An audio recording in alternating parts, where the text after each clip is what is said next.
Nog 1 maand te leven? Explosieve woningbouw in Heide. Het is vandaag 23 november. Dit is het Pelemaasjournaal. Pelemaas TV verbindt zijn naam aan de scholierenloop tijdens de jaarlijkse vlakwatercross van ATV Venray. De organisatie van het evenement en de lokale Venrayse televisiezender zijn hierover vrijdag tot overeenstemming gekomen. In de afgelopen jaren was Pelemaas TV naamgever van de korte cross. Maar omdat de scholierenloop beter past bij de Venrayse uitstraling van Pelemaas TV, is gekozen om de naam aan de loop te verbinden. De 37e editie van de scholierenloop vindt plaats op zaterdag 26 januari 2013. De loop wordt komend jaar uitgebreid met de kinderen van de groepen 3 en 4. Die kunnen op speelse wijze en onder begeleiding van 3 ATV-junioren in hazenpakken aan het evenement deelnemen. Begin januari start de inschrijving op de basisscholen in de gemeente Venray. De wereld vergaat over precies een maand. Althans, als we de Maya's moeten geloven. Zij hebben voorspeld dat op vrijdag 21 december 2012 een eind aan ons menselijk leven komt. Het Pelemaasjournaal was benieuwd naar wat u gaat doen deze laatste maand en ging de straat op. Volgens de Maya-kalender vergaat over precies een maand de wereld. Wat gaat u doen? Volgens welke kalender? De Maya's. De Maya's kalenders? Oh, dat zijn volksstammen in Afrika of zo, geloof ik, hè? Ik ben blij dat jij het vertelt. Ik heb geen idee, nee. U wist het niet? Nee, doe ik ook niet aan mee. Stel dat het zo zou zijn, wat zou u dan nog een laatste maand gaan doen? Wat ben ik nou aan het doen? Winkelen? Wat ik de laatste maand ga doen? Ik zou het echt niet weten. Ik denk, gewoon leven zoals ik altijd leef. Gewoon, ik wacht het gewoon af. Ja, ik geloof er niet in, dus ik hoef niks pers gaan te doen. Nee.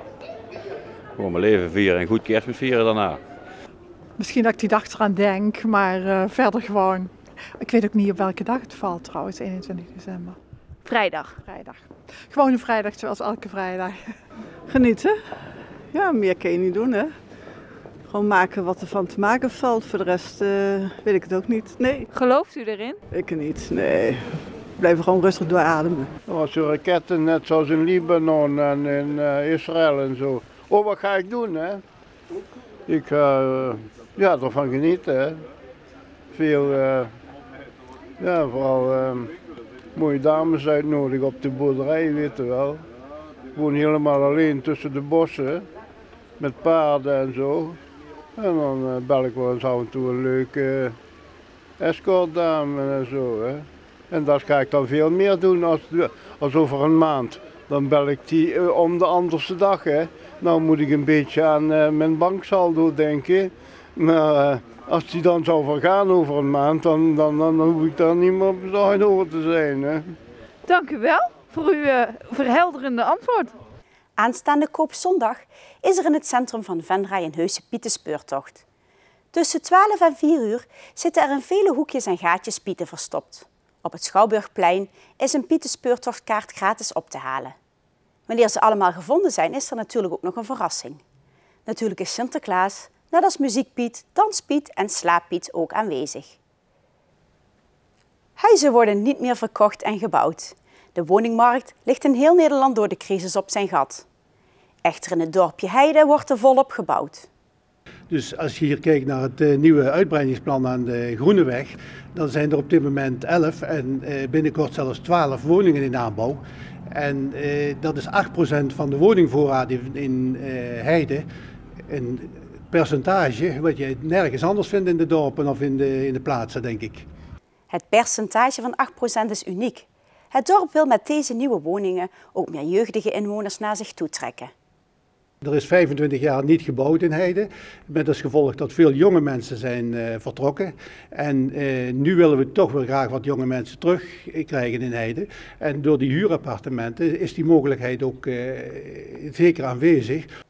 Er is ruimte voor in totaal 35 woningen. Deze zullen in de toekomst geleidelijk gebouwd worden. Tot zover dit Pelemaasjournaal. Tips kunt u mailen naar de redactie. Deze uitzending wordt herhaald tot en met zaterdag 12 uur 's middags. Zaterdagavond om 7 uur is een uitzending van Venray van Toen te zien. Zondagavond kunt u naar het weekoverzicht kijken. Zo dadelijk krijgt u nog het weerbericht. Weer of geen weer, bij ons is het altijd vakantieweer. Het is morgen zeer bewolkt en er bestaat een zeer grote kans op lange buien met regen of motregen. Het wordt 10 graden met een matige zuidoostenwind. Zondag zijn er perioden met veel zon en is er kans op een bui. Met 13 graden wordt het een zachte dag. Wel waait er een stevige wind. Ik wens u nog een fijn weekend.